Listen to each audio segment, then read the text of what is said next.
Okay. Good. So I'm going to go Okay. off camera now, Marianna, so I will come on camera again when you finish, okay? Yes, I try to share my screen. Yeah, try to share your screen, let's see.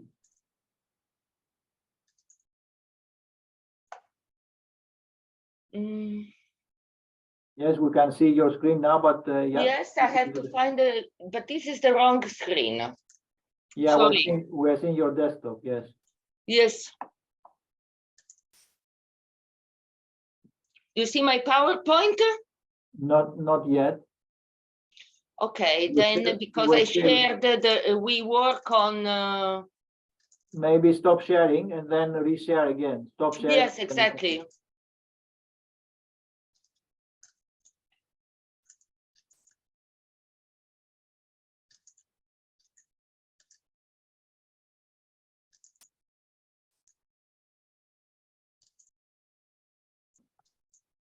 I had to find the thingy to open again. No, we are still seeing your desktop, though. Yeah, I know, because okay. I can't. No worries.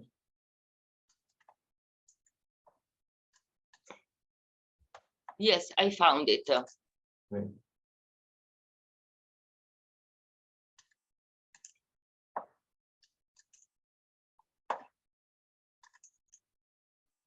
Now you should see it. Yeah, let's see. It seems to be opening. Yes, and if you put it on full presentation mode. Yes. Yes, okay, and it's then on the other screen. Okay, fine. Yes, it's fine.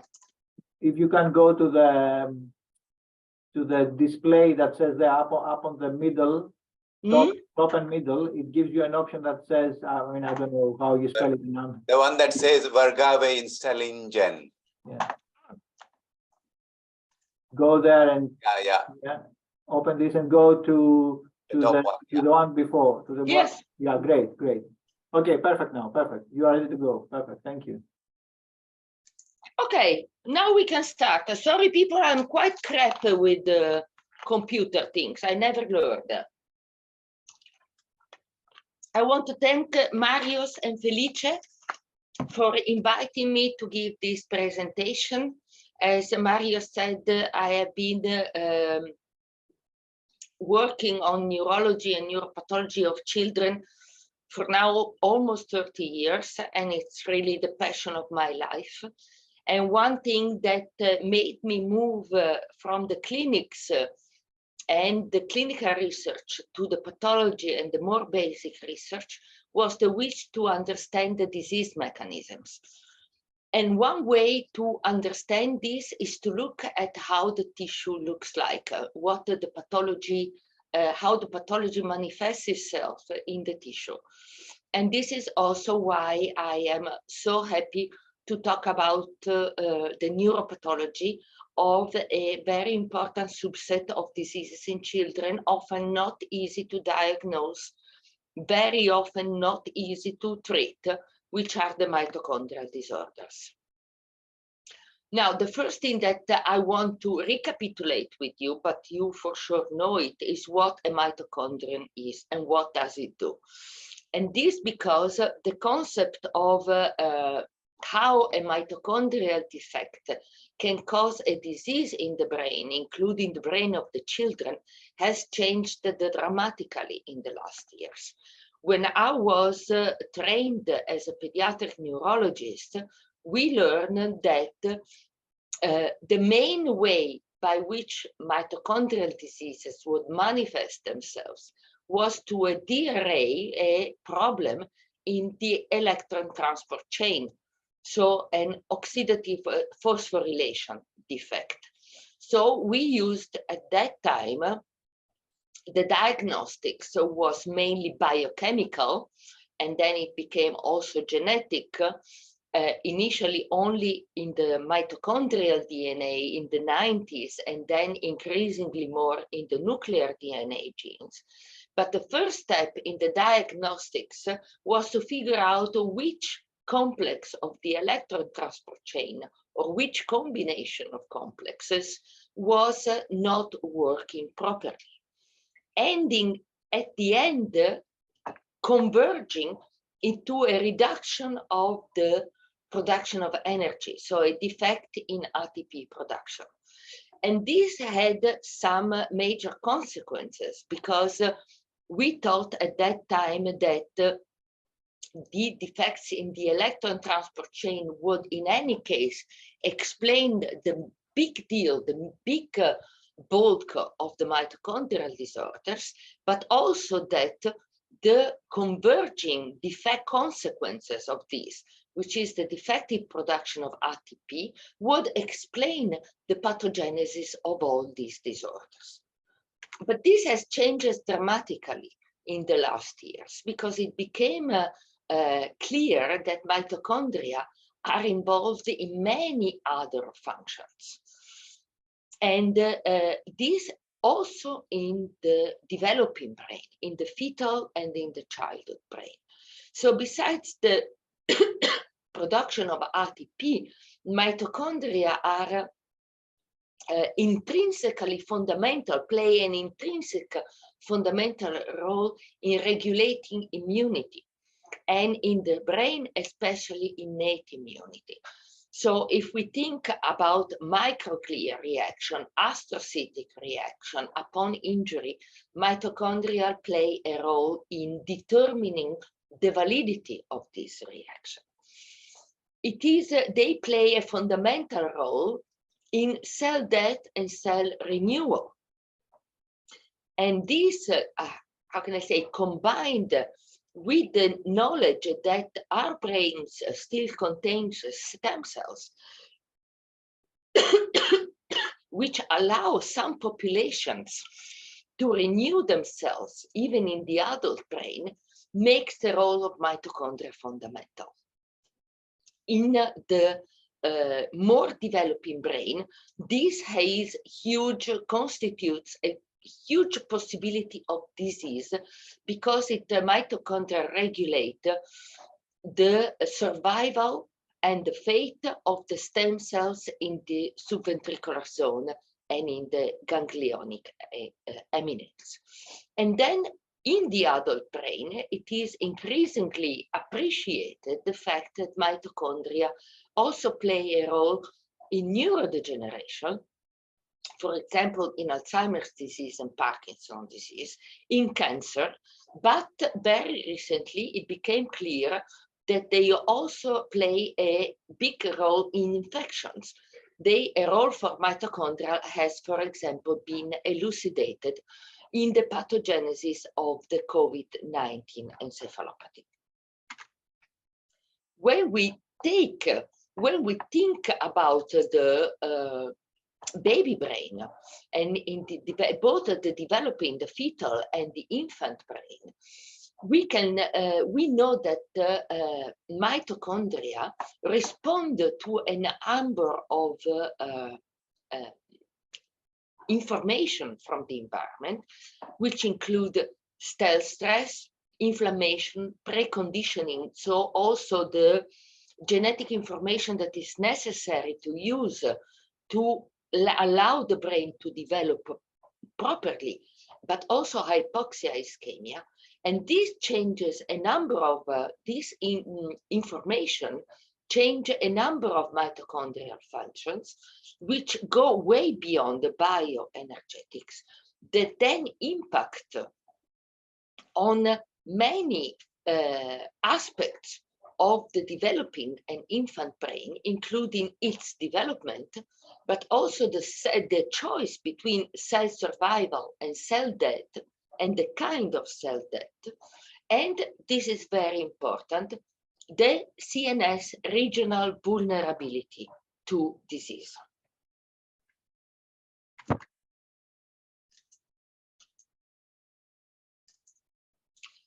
Okay, everybody knows that mitochondrial disorders are inherited in different ways, in an autosomal way or in a maternal way. And this brings one very important concept to the surface, and that is that mitochondrial disorders, which are linked to mutations in the mitochondrial DNA are inherited from the mother. And the percentage of mitochondria which have carried the mutation in their DNA, it's variable. And it's variable amongst children from the same mother, and it's variable within the same child amongst tissue. And what we know now is that it is a little bit unpredictable to figure out what the heteroplasmic rate will be in a given tissue by simply examining the heteroplasmic rate in other tissues. So, for example, if we have a child with a complex 1 deficiency, with a hypertrophic cardiomyopathy and an hepatopathy evolving to cirrhosis, and we want to know if this falls within, for example, we know that is due to a mutation in the mitochondrial DNA, examining the heteroplasmic rate in the liver and in the heart will not necessarily be informative about the heteroplasmic rate in, for example, the brain. One other important, how can I say, background information that I want to give to you is that the fact that mitochondria regulate also the regional selective vulnerability of the different brain regions to different diseases, including mitochondrial diseases themselves. And in the pathologic vulnerable spots in the brains of the developing brains and in the brains of children are, of course, the basal nuclei, the brainstem, both the white matter and the gray matter, the blood vessels themselves, so the amount of mitochondria that are affected in the constituents of the blood vessels that give rise, if they are become pathogenic, to stroke-like lesions, which typically do not follow the vascular territories, but also a lot the white matter. What I will talk to you about is mostly the lesions in the gray and white matter of the basal, of the central gray structures and the brainstem and the white matter. Because what I am faced with, but you guys are also faced with, is the fact that there are pathological lookalikes, both on the MRI and on the slides. So, for example, a Lee syndrome might mimic an hypoxic ischemic encephalopathy. A early onset mitochondrial disorder, which manifests itself during the fetal life, can induce the onset, the formation, the appearance of malformations. And there are a number of complex respiratory chain complex defects in children that can manifest themselves with a diffuse signal abnormality, so a diffuse involvement of the white matter, so entering into the differential diagnosis of leukodystrophies. Now, this has raises one important question: how much mitochondrial disorders and these lookalike overlap in terms of disease mechanisms, and raises also always in my diagnostics workout, at least as a pathologist, the need of not forgetting also the rest of the body of the child, because in infants and young children especially, often the encephalopathy is accompanied by a co-occurrent pathology affecting organs other than the central nervous system. And this is something that you know very well, because it's something that also enters in your, how can I say, diagnostics workup and in selecting the differential diagnosis in case of a child with a suspicion of a mitochondrial disorder.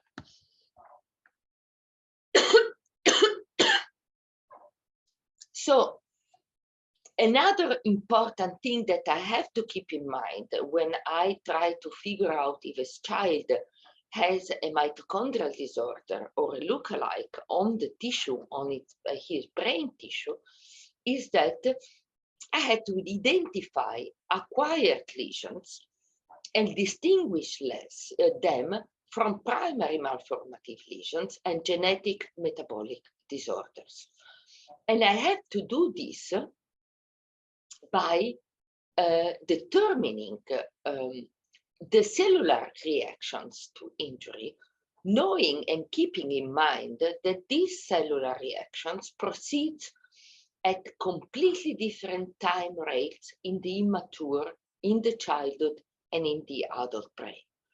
And then I have to recognize reactive changes, because these are important for determining the injury timing, but also to interpret the pattern of damage that is the only thing that can persist in time and can be identified also years later after the injury primarily has been taken place. So what do we see in the fetal and infant brain? We look for pathological cellular reaction. In case of mitochondrial disorders, we always have reactions in terms of homeostasis of water and ions in the brain, which is a prerequisite for intercellular or intramyelinic edema. There is a lot of cell death, and this can occur by necrosis, apoptosis, as in this picture here, or hybrids of these two forms of cell death, depending on the disease mechanisms.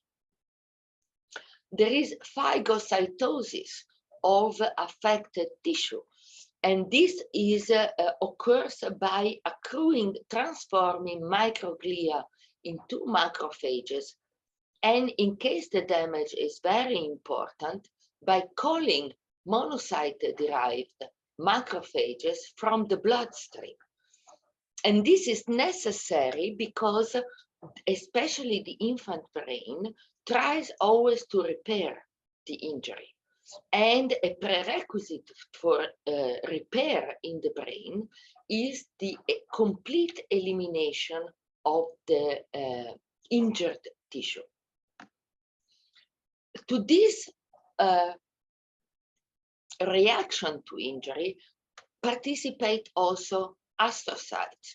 Astrocytes actually are the cell types in our brain that orchestrate the reaction to injury and instruct the other reactive cell types, which are actually all cell types in our brains, to towards a response which is tailored to the kind, to the nature, but also to the severity of the injury.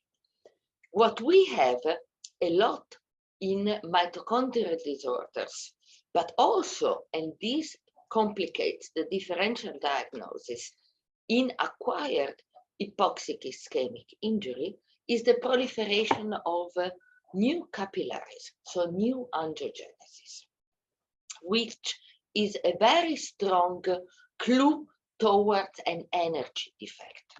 And then in the end, what we also see is the mineralization of the single cell types, to which especially neurons are vulnerable, and that contributes to then the functional sequelae of these diseases.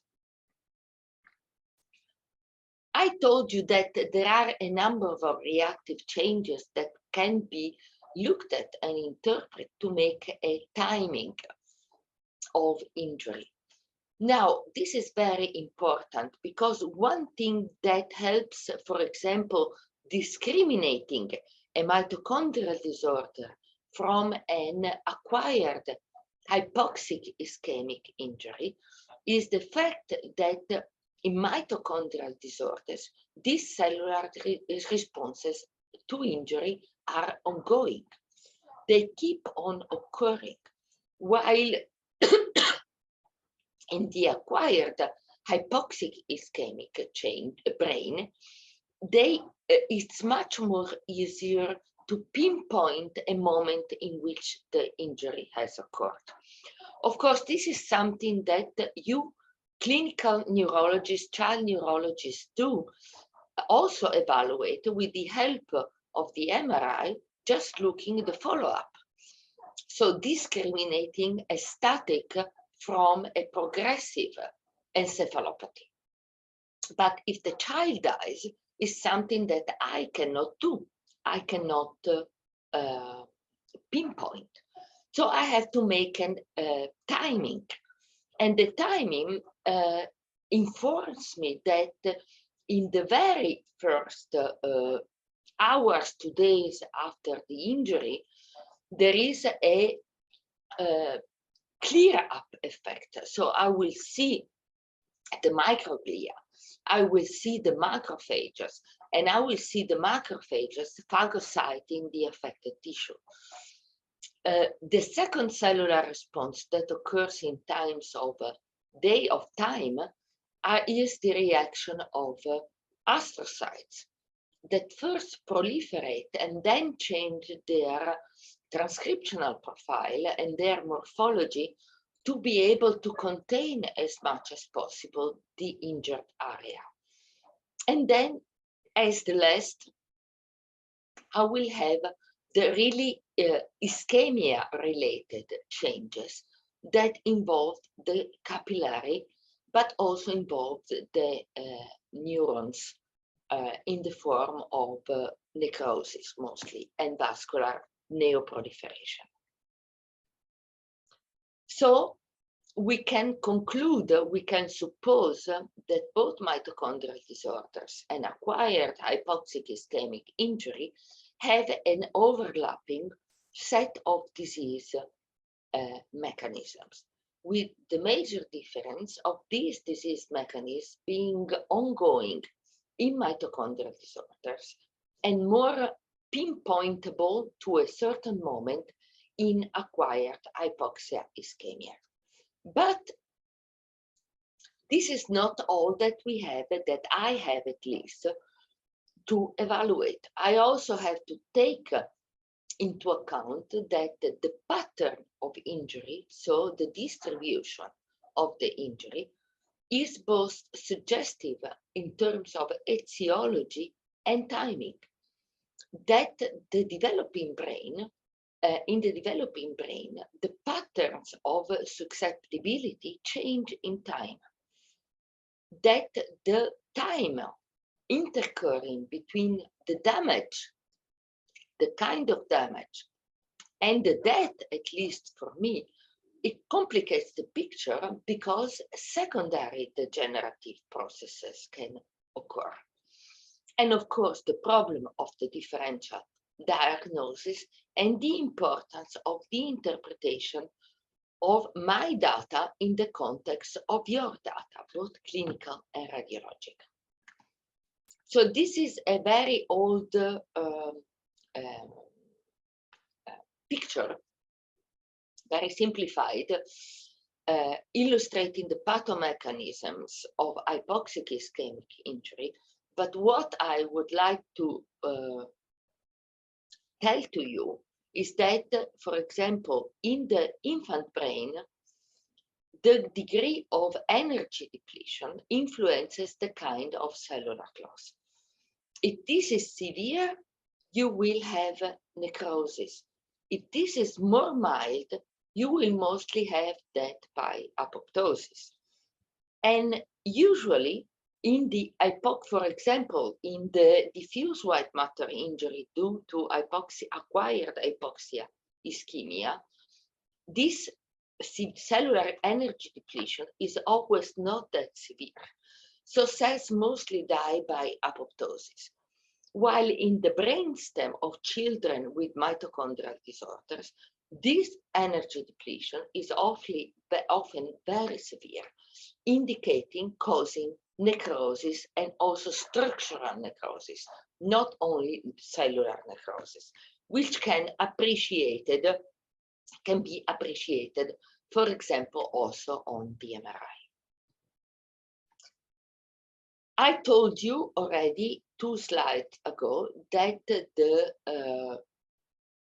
selective vulnerability of the brain changes according to the developmental stage. This has a very important implication also for the metabolic disorders, including the mitochondrial disorders, because it introduces the concept that a child in which the onset of a metabolic disorders is prenatal, still in utero, is often a child who is incompetent to be born, and that develops also on top of the metabolic disorder and acquired hypoxia, ischemia, that complicates the clinical pictures and also makes the diagnosis more difficult.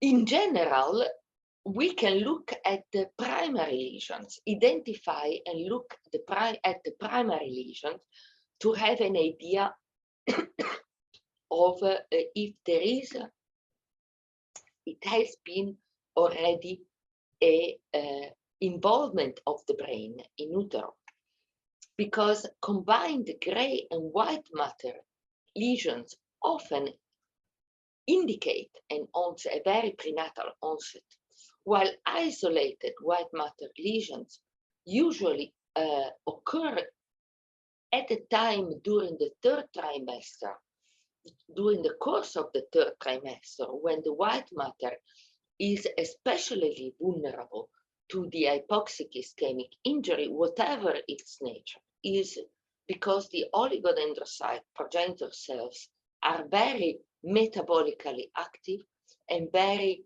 susceptible to a lack of energy, while the isolated involvement of the gray matter occurs often later during the prenatal age. At a time, the perinatal period, in which the gray matter, so the neurons, are more vulnerable to this kind of injury.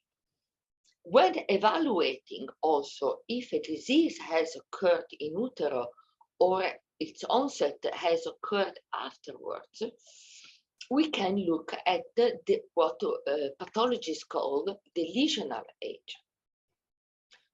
A brain and its cells have to be mature enough to be able to react.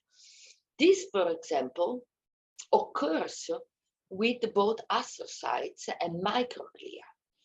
If the brain is too immature, it contains 2 immature cells, astrocytes and microglia, so the pattern of reaction that we will get of these cells will be completely different in the brain of a very young fetus compared to the brain of an older child. We have the concept, as I already told you, of the interference with the development of the brain that gives rise to malformations. So, for example, an interference with the organization of the cortical plate points to an onset within a certain moment of the pregnancies. And we have some areas, the combination of some lesional ages, features that are clearly indicative of a persistent insult.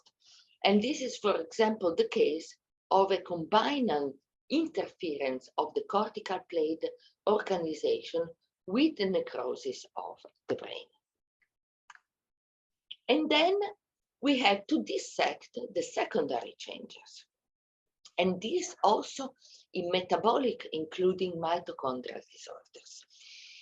Secondary changes include a global brain atrophy, the abnormal GRL pattern that occurs as a consequence of the metabolic interference with the organization of the cortical plate, the ventriculomegaly, which occurs as part of the atrophic process of the white matter, and the secondary neuronal loss, for example, in the basal nuclei.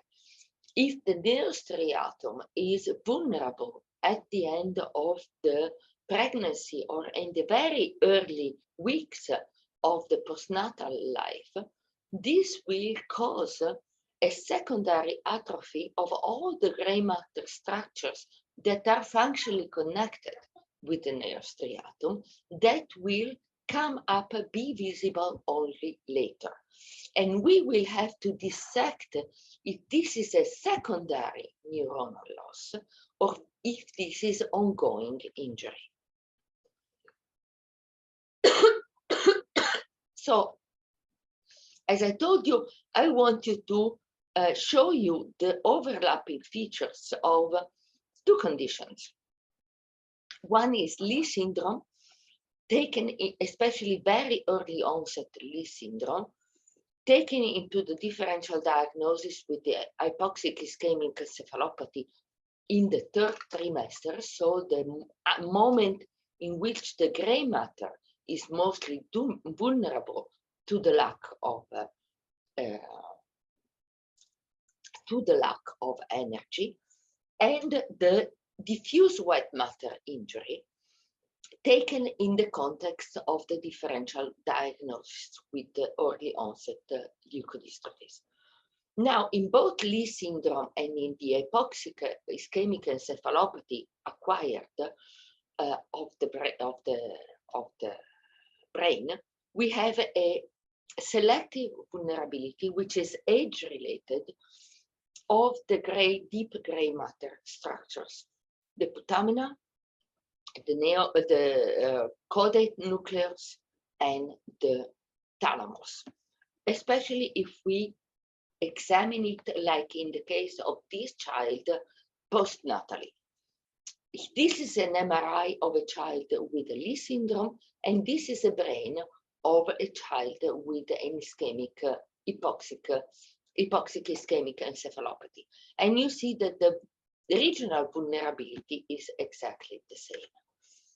If we look at it under the microscope, we also see incredibly overlapping features. One thing that occurs in both diseases is the necrosis of the cortex. And this indicates very clearly the involvement of this of the cortex, at least in the term neonate or in the first weeks to months after the birth. And what is helpful in identifying this time pinpoint and this damage is that the cortical necrosis occurs in a very demarcated way. So the necrotic areas are sharply demarcated. You see here still the presence of neurons in the cortical plate, while here the neurons have become necrotic, apoptotic of both. And this can be seen even better if we go and look at the cortex with stainings that highlight the presence of macrophages that accrue to the necrotic cortex in order to eat up the cellular debris. One other thing that occurs in both, in the gray matter of both the mitochondrial disorders and the acquired hypoxic ischemic encephalopathy is the loss of the neurons. And this, as I told you, occurs by two different mechanisms, which are necrosis and apoptosis, depending on the degree of the metabolic derangement. And as a consequence, as an attempt to ameliorate the metabolic milieu of the necrotic cortex, one typical secondary reaction is the capillary proliferation. Capillary proliferation can be identified, discriminated from pre-existing capillaries that develop early during development in utero, because these newly developed capillary have duplication of the endothelial cells. So more or less, they have thicker cell walls. And then we have the development, as I told you, of edema, which is in the gray matter, typically a perineuronal edema. The neurons shrink because of the necrosis or the apoptosis, and their water is collected in the neuropil where their cell body used to be. If we wait enough, we will have the reaction of the other cell types. And one cell type that reacts in the first days to weeks after an injury, but goes on reacting in the case of a metabolic disorder like a mitochondrial disease, are the astrocytes. And here we have a necrotic cortex in which we can appreciate the low density of the neuronal cells, but the high density of the glial cells, of the astrocytes. Especially the presence of a thick astrocytic reaction at the surface of the brain, identifying cortical subpial gliosis, which is a substrate, for example, for the onset of epileptic seizures. The same occurs in the cortex of the cerebellum. We have loss of neurons, which typically are the neurons of the granular layer, and in part the neurons, the Purkinje cell neurons, and we have the involvement combined of the white matter with accruing of both microglia and reactive astrocytes. And in the cerebellum, we also have, especially mitochondrial disorders, because this is mostly induced by a persistent injury, the involvement of the deep gray nuclei, typically the dentate nuclei, in which pathology shows loss of neurons and gliosis, while the medial nuclei are less vulnerable, so are usually better preserved. This gray matter damage can really be extremely severe, leading to cystic degeneration with progressive loss of all cell types in the structure that is affected. Now, this cystic degeneration indicates a very severe energy metabolism derangement. So a death by necrosis. Necrosis is a prerequisite for cystic degeneration. Cystic degeneration does not occur in the apoptotic brain. And this is even more difficult to discriminate when it comes to defining its etiology. And besides, it can be a secondary change, also because it can be a secondary change. So cystic degeneration does not only always imply an ongoing energy metabolic problem. It can also be the secondary evolution of a important but limited in time necrotic damage. And another place that is vulnerable in both mitochondrial disorders and hypoxic ischemic encephalopathy are the cranial nerve nuclei, in which also cystic degeneration may occur, but the damage is mostly characterized by loss of neurons, accruing of macrophages, gliosis, and capillary proliferation. And that, as I told you before, is cortical neuronal mineralization. This is the brain that I received of a child who was born with an at-term asphyxia, perinatal asphyxia, but had a clinical picture characterized by the complete absence of psychomotor acquisitions, and on the MRI, a progressive atrophy of the brain. So it was not possible to be able to make a diagnosis of a static, very extremely severe encephalopathy or a progressive encephalopathy, because the pregnancy was apparently normal and the child died 2 months after birth. And this is the pathology that I saw under the microscope. It was, the child was born at term, but after 2 months, I could see mineralization of the neurons with gliosis, reactive gliosis, accruing of macrophages, and very prominent capillaries. So I said, okay, this child had an energy defect. But was it a pinpoint energy defect perinatal at the moment in which he was born, or was it an ongoing energy defect which made him unable to competently be born, and for this reason having also the signs of a perinatal asphyxia in the context of a disease that progressed during his postnatal life. So I went on looking at the brain.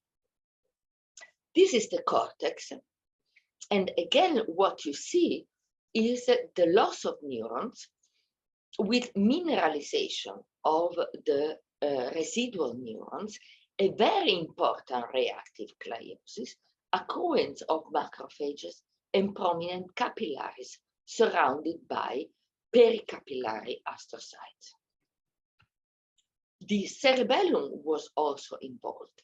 What was typical to see was an intramyelinic edema in the white matter and loss of neuronal cortical neurons in the gray matter, which was very prominent, because you see here almost complete disappearance of the granular cortical layer and of the Purkinje cells, while what we see here in the molecular layer are the dendritic arborization of the Purkinje cells that have died, that have become mineralized, calcified. And this was the distribution of the lesions in the brainstem. So there was a selective involvement of the tegmentum of the brainstem. Both are 2 levels of the medulla oblongata. But again, this does not inform us about the etiology of this disease. So we decided to have whole exome sequencing done, because 5 years after this child, a brother was born with identically the same clinical picture. So the evolution, the clinical course of the disease became much more suggestive for a genetic disease. And these children had both a mitochondrial encephalopathy due to a defect in the thiamine transporter that then manifested itself via a defect of complex 1 of the respiratory chain.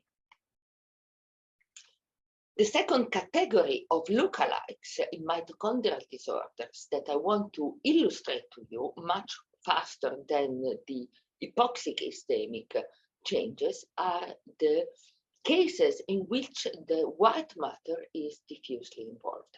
And this is because in some mitochondrial disorders, at least at the beginning of the disease, so when the first MRI is done, the white matter can be solely affected. So there might be still no involvement of the gray matter structures that later in the course of the disease may orient the clinical diagnosis towards a mitochondrial disorder. So this is a study that we did some years ago, evaluating the hypomyelinating disorders in general. And we figured out that comparing the diagnostic success at the end of the 90s, beginning of the years 2000, and the end of the 2010, the number of children, the percentage of children in which a definite diagnosis could be done based on the new genetic techniques and the MRI pattern recognition approach increased from less than 50% to more than 80%. And a lot of these diseases that are typically characterized by a diffuse involvement of the white matter were due to problems in mitochondrial proteins. Now, then we have a category of diseases in which both the white matter is diffusely affected. Now, the second question, as I already illustrated you in the beginning of my talk, talking about how to approach this kind of disorders, is try to figure out which cell type might be primarily involved in this diffuse white matter involvement in case of a real leukodystrophy or a mitochondrial disorder. And again, how common disease mechanisms may overlap in the two categories of disease. And what we have found out is that in these hypomyelinating disorders, in which respiratory chain defects and mitochondrial tRNA translation defects, synthetase defects play a role, astrocytes play a very important and central pathogenic role. Now, astrocytes, as I told you, are the cells that maintain the homeostasis of the white matter and orchestrate its repair by playing a major role in a very large plethora of function. And the concept behind a pathologic astrocyte and its relationship to an abnormal white matter on the MRI is that a pathologic astrocyte increases or decreases the expression of specific functions of specific proteins, which translates in the loss of physiologic functions and in the gain of pathologic function, which then has an impact on the functioning of the whole white matter, all cell types in the white matter, and in the end, also on the maintenance of the formation and the maintenance of the myelin. What we see in astrocytopathies, both real leukodystrophies and mitochondrial disorders, is that astrocytes are unable to react. And this is the basis of the tendency to cavitate that these diseases have. Mitochondrial respiratory chain defects of complex 1 are typically characterized by formation of cyst-like lesions that mimic megalencephalic leukoencephalopathy with subcortical cysts, while defects in respiratory chain respiratory chain complex 2 cause a pattern like this illustrated here, in which the tissue is finely rarefied and the astrocytes do not make any sort of glial scarring. And this pattern of disease in the tissue really resembles what we see in vanishing white matter, at least at the onset of the disease.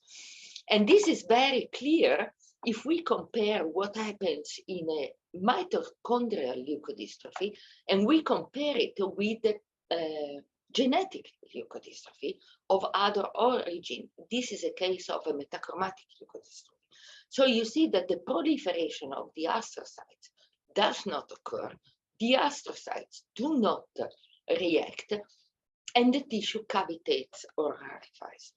Now, the regions for which these astrocytes are unable to perform these functions is because they are unable to reach a maturation status that allows them to perform these functions.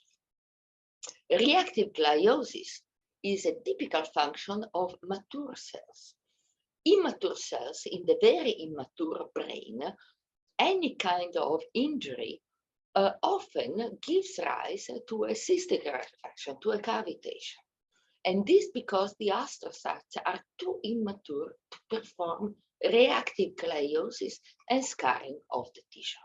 And this immaturity characterizes both the mitochondrial leukodystrophies and the astrocytopathic leukodystrophies. What happens to the oligodendrocytes? In these diseases, both disease categories, the oligodendrocytes often proliferate a lot, but remain unable to perform their mature myelin function, mature functions, that is the functions of myelin forming and axon wrapping. And this because, again, they are absolutely immature. They often remain in mitochondrial leukodystrophies at the phase of oligodendrocyte progenitor cells. So, in both the astrocytopathic leukodystrophies and in the mitochondrial leukodystrophies, we have a defect of the maturation of astrocytes and oligodendrocytes. In the diseases in the genetic leukodystrophies, due to defects of astrocytes, we are starting to understand which cell types is the driving force of the disease. Sometimes it is indeed the astrocytes, but sometimes the defect, and this is demonstrated by conditional mouse models expressing the genetic defect only in selected cell types, is actually due to other cell types that end up extrinsicating their pathology in a non-cell autonomous way through the astrocytes. In mitochondrial leukodystrophy, this knowledge is far from being understood. And this is mainly because the autopsy program for these children is extremely limited. It's really very, very limited. So what is lacking is the availability of human tissue to study the pathophysiology and the disease mechanism, and then to maybe perhaps be able to identify common disease mechanisms with other similarly appearing diseases that might lead to the development of common therapeutic strategies. I thank you very much for your attention.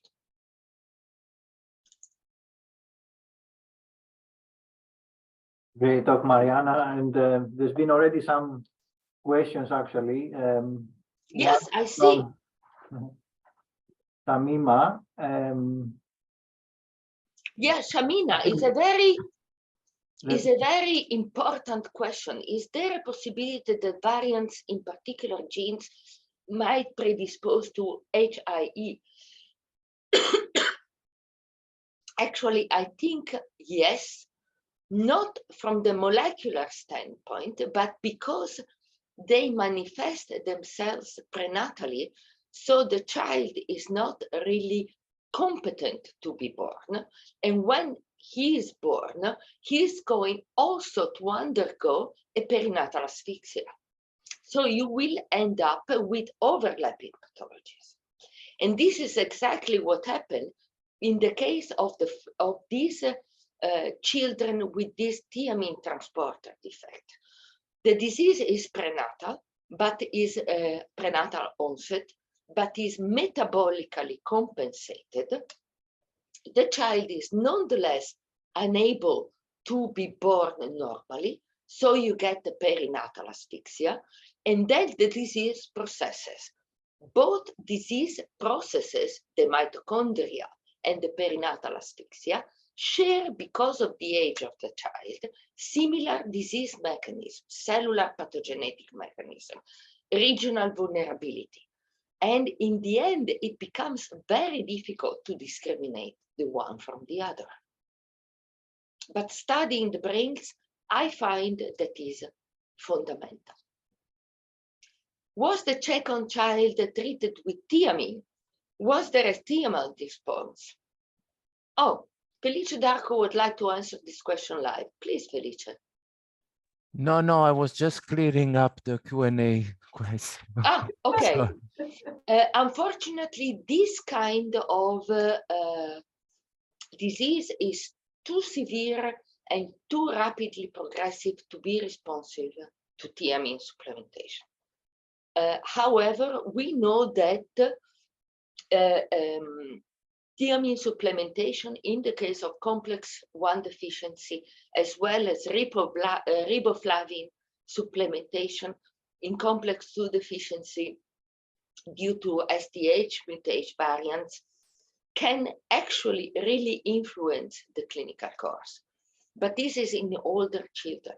When the onset is later, when the interference with the developing brain is much less, and when the amount of energy depletion is less, so necrosis does not occur. But I don't think, I am not aware of any of these children with this specific form of thiamine transporter defect, so early onset and so severe that actually are amenable to be treated, probably because there is very little to treat left. Marianna, I cannot see yet any question, but I have many questions myself. There's someone who says how to assess recurrence in further pregnancy in a family with 2 affected mitochondrial leukodystrophies. I'm not sure. No, can you repeat your question, because I'm not sure Yes. I understood it. Yeah, I'm not sure I understand it either. I mean, I'm not sure if they ask, if they say how to assess recurrence in further pregnancy in a family with 2 affected mitochondrial leukodystrophies. I'm not sure. But the same leukodystrophies or 2 different leukodystrophies? Yeah, I'm not sure exactly what they mean here. The same. So probably do they Same, yes. Well, the way is like with Mendelian disorders, make a genetic diagnosis on an affected sibling and then do prenatal diagnostics as early as possible. And now I know that in some countries, even preconceptional diagnosis is possible. For example, in the Middle East and in the Arabian countries. So Saudi Arabia is done a lot. They have a lot of mitochondrial diseased families with mitochondrial disorders. And this is a commonly accepted diagnostic procedure. But the prenatal diagnostics is the same. Marianna, I have quite a few questions myself. One question I had forewarned you on the email. If you are aware of any case, and that question goes to Samima as well. If you are aware of any case where there has been a mitochondrial DNA mutation with different heteroplasmy in tissues, and where actually the brain had been tested and found very high, but actually in other tissues like blood or skin or elsewhere, the brain heteroplasmy, the heteroplasmy of the mutation was relatively low and not predictive to be pathogenic in a way. Have we ever had this type of surprises? Yes, absolutely. I believe that this can actually happen. that determining the heteroplasmic rate of a mitochondrial DNA mutation in a tissue does not necessarily predict the heteroplasmic rate of the same mutation in another tissue. And also in another tissue, it does not predict in which structures, in which cell types of the other tissue occurs. Because, for example, let's consider a mitochondrial DNA mutation that causes a disease in the heart of a fetus. They see the interference with the development of the heart, so they see the heart malformation with the echo. Usually this is already possible at 12 weeks. It is confirmed that if you have a good echographist at 15 weeks. And then you do the autopsy, and they luckily enough also ask for a brain autopsy, and you find germinal matrix bleedings. Now, the problem is that in the subventricular zone, the progenitor cells of the neurons and of the glial cells contain about 5 times the number of mitochondria than the cells in the other areas of the brain. So if you have the mutations also in the brain, you will have a higher degree of heteroplasmy only in the subventricular zone and not in the other areas of the brain, or maybe only in the endothelial cells of the capillaries of the subventricular zones, and not in the neuronal progenitors, for example. Tamima, do you have any comments about that? Do you know of any cases? Marianna, do you ever, or have you ever been asked to do mitochondrial? Is it actually, can you do mitochondrial DNA heteroplasmy detection in the brain tissue? Is it the same process that you would use in muscle or elsewhere, or it's very difficult, or it's difficult? Well, I collect the brain at autopsy, and if this is suitable, it is sent for heteroplasmy also. The problem at autopsy is that if you want, well, it depends on what you do. If you want to determine the respiratory chain activity, it is very difficult. You have a lot of problems on postmortem tissue because the activity of respiratory complexes, especially complex 1 and complex 4, decreases very fast with time. And you can have levels of activity below 50% after 4 hours postmortem. If you want to look at heteroplasmy, then you can use the frozen tissue.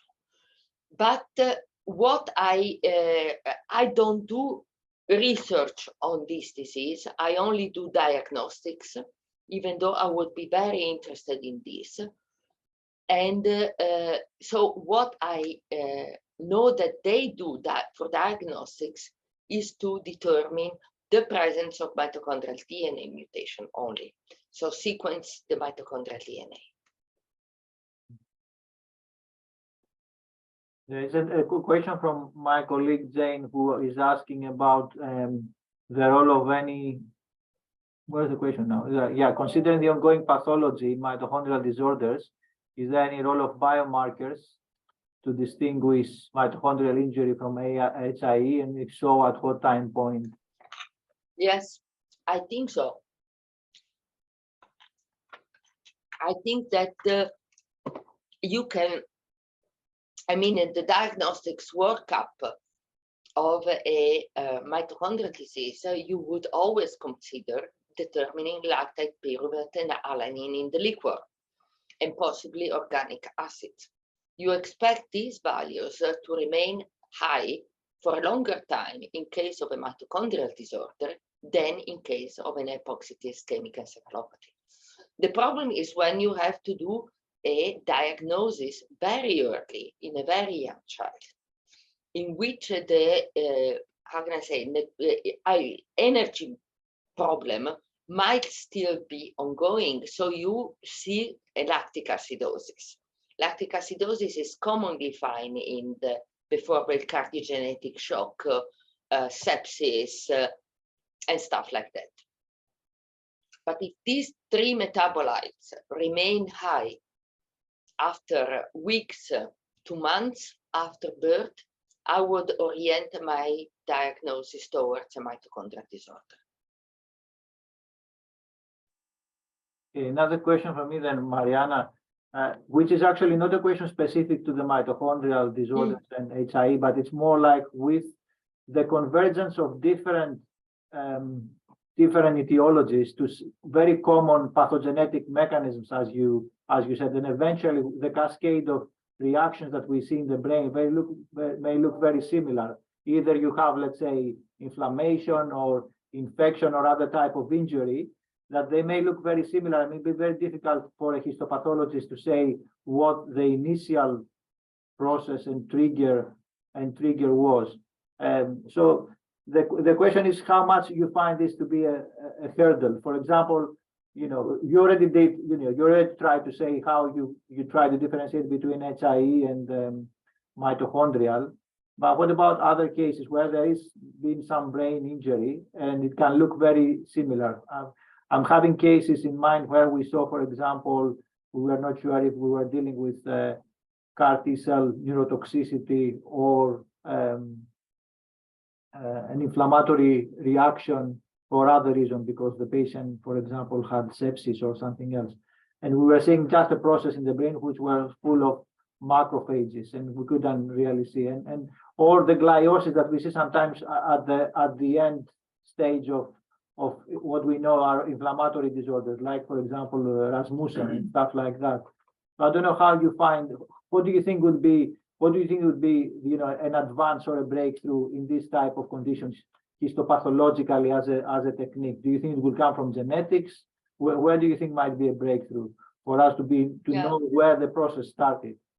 Yeah, this is a very good, extremely good question that is becoming increasingly important, and that actually applies to everything in the body. When you have a 60-year-old patient with end-stage cirrhosis of the liver, you are not able anymore to say if it started with alcohol or it started with an hepatitis, because you are at end-stage disease. And now that the survival to diseases is increasing in general, you see more and more the end stage, and it becomes increasingly difficult to try to pinpoint how the disease started, what the beginning of the pathogenesis was. What I always advocate is to look at the tissue, trying to dissect what may be primary from what it may be secondary. And especially in the primary pathology, to look for the cellular pathology, because I believe that cellular pathology can explain a lot in terms of brain disorders in general. Then when the disease progresses and comorbidity occurs and stuff like that characterize the clinical development of the disease, then of course you're going to see a lot of secondary changes. But this is inevitable. I believe that the first step is try to see if it's still possible to discriminate what is primary from what is secondary. Thank you.